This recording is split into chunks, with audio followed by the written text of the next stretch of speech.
Hello everyone. If your AC the drain line clogged, this small float switch can save your furnace even the $1,000 in water damage, since your AC evaporator coil sits above the furnace. In this short video, I will show you how to install this float switch on the evaporator condensation pan here, and how to hook up this float switch to your control board. Let's get into it. So you can see there's two outlets. One is a primary outlet used for the drain line here. This is a secondary outlet for the pan. It's also called overflow outlet. I will install this float switch in this secondary overflow outlet. I bought this easy trap, 3/4 inch condensate trap overflow switch combo. I put the link in the description below.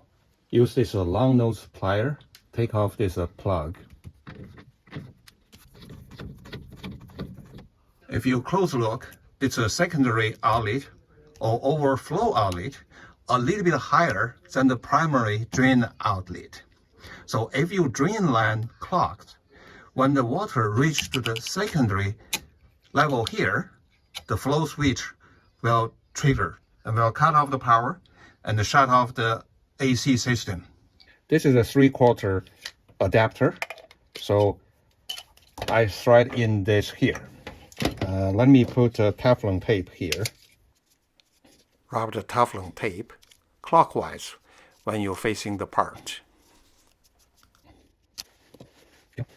I also apply a little bit of Pro Dope to make it a smooth lubricant, easy to thread in.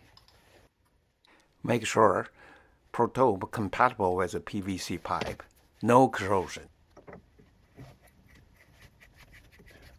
I only hand tight this adapter. You can see after I apply the Pro Dope, it's pretty smooth to in. After you hand tight, you only use the plier, half maybe quarter turn.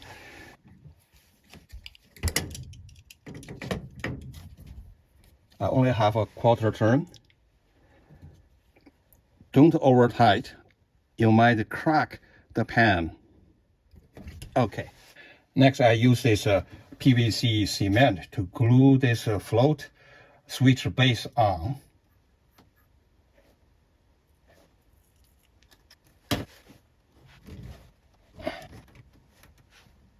Hold it for a few seconds.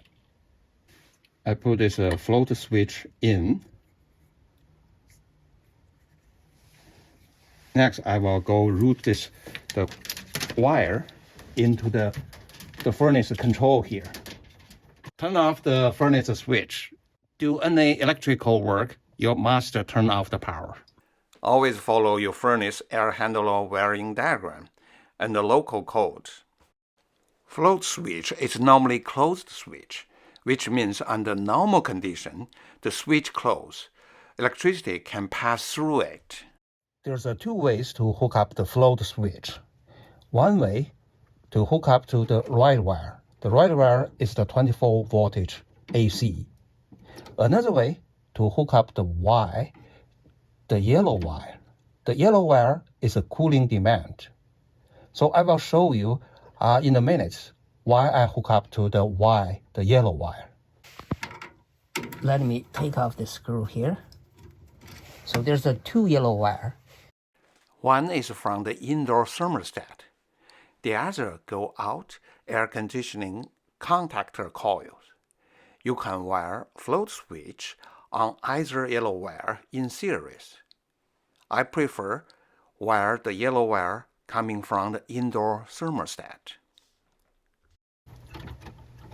Take a look at the upper left wiring diagram. I wired the float switch in series in the yellow wire between the thermostat and the furnace.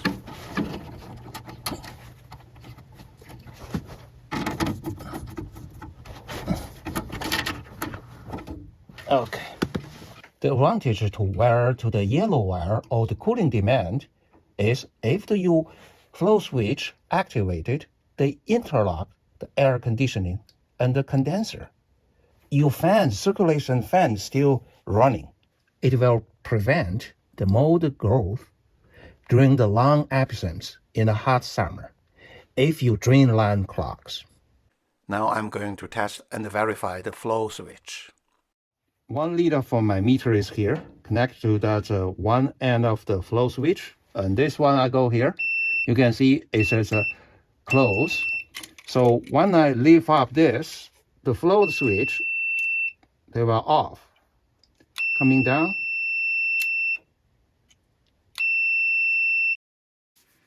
In the hot summer, if your air conditioning suddenly stop working, what do you have to do? You come down here, take a look at this flow switch. You can take it off, and then the system air conditioning back working. So definitely your flow switch is working. It's not a malfunction. You can use your finger to insert here to see there's maybe a lot of water here. This flow switch is your last defense line. I have another video about how to install the condensation drain line. It will prevent water getting here to activate this flow switch. If you like this video, please hit the like button and subscribe. Also hit the notification bell. Thank you. See you next time.